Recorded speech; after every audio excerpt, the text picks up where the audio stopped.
తిరుమలలో వివాదం నేపథ్యంలో వైసీపీ నేతలు ఒక్కొక్కరు బయటకు వస్తున్నారు. ఏపీలో కూటమి ప్రభుత్వం అధికారంలోకి వచ్చిన తర్వాత చాలా మంది నేతలు సైలెంట్ అయ్యారు. ఇప్పుడు లడ్డూ వివాదం పుణ్యమా అని ఒక్కొక్కరు బయటకు వచ్చి ప్రభుత్వంపై విమర్శలు చేయడం ప్రారంభించారు. తాజాగా పోసాని కృష్ణమురళి హాట్ కామెంట్స్ చేశారు. లడ్డూ వివాదంపై మాట్లాడుతూ సంచలన వ్యాఖ్యలు చేశారు. జగన్ కు పోసాని హాట్ కోర్ ఫ్యాన్. గత 5 ఏళ్లుగా ఈగ వాలనిచ్చేవారు కాదు. అయితే వైసీపీ ఓటమితో ఆయన అజ్ఞాతంలోకి వెళ్లిపోయారు. జగన్ ని హత్య చేస్తారో అని అనుమానం వచ్చేలా మాట్లాడారు. జగన్ కు పోసాని హార్డ్ కోర్ ఫ్యాన్. గత 5 ఏళ్లుగా ఈగ వాలనిచ్చేవారు కాదు. అయితే వైసీపీ ఓటమితో ఆయన అజ్ఞాతంలోకి వెళ్లిపోయారు. ఇన్నాళ్లకు తిరిగి వచ్చారు. వస్తూనే చంద్రబాబుపై విరుచుకుపడ్డారు. తనలో ఇంకా ఫైర్ తగ్గలేదని నిరూపించారు. తనకు గురువు జగన్ ని అభివర్ణించారు. తిరుమల వెంకటేశ్వర స్వామిని రాజకీయాల్లోకి లాగిన చంద్రబాబుకు తగిన శాస్తి జరుగుతుందన్నారు. ప్రజలు అధికారం ఇచ్చింది మంచి పాలన కోసమేనని, ప్రతీకార రాజకీయాల కోసం కాదన్న విషయాన్ని గుర్తు చేసుకోవాలన్నారు. కొత్తగా డిక్లరేషన్ అంటూ నీచ రాజకీయాలకు తెరతీస్తున్నారని మండిపడ్డారు. ఇకనైనా మంచి పాలన అందించాలని, ప్రతీకార రాజకీయాలు మానుకోవాలని హితో పలికారు. చాలా రోజుల తర్వాత మీడియా ముందుకు వచ్చిన పోసాని తనలో ఉన్న పాత ధోరణిని బయటపెట్టుకున్నారు. వైసీపీ ఆవిర్భావం నుంచి పోసాని కృష్ణమురళి జగన్ వెంట అడుగులు వేశారు. 2014-2019 ఎన్నికల్లో వైసీపీకి మద్దతుగా ప్రచారం కూడా చేశారు.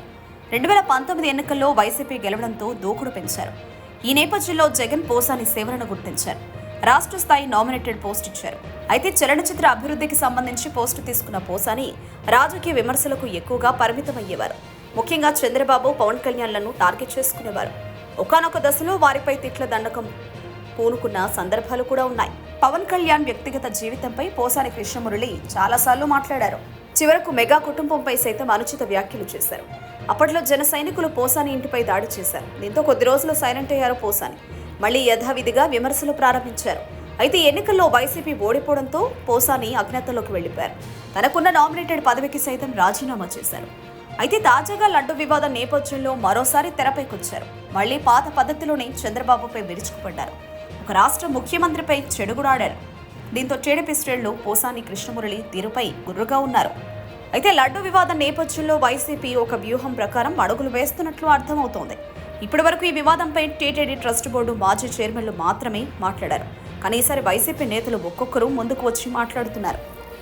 కొడాలి నాని, ఆర్కే రోజా, తమ్మినేని సీతారాం, పొన్నవుల సుధాకర్ రెడ్డి, ఇప్పుడు పోసాని కృష్ణమురళి, ఇలా వివాదాస్పద నేతలంతా ముందుకు వచ్చి మాట్లాడుతుండడం విశేషం.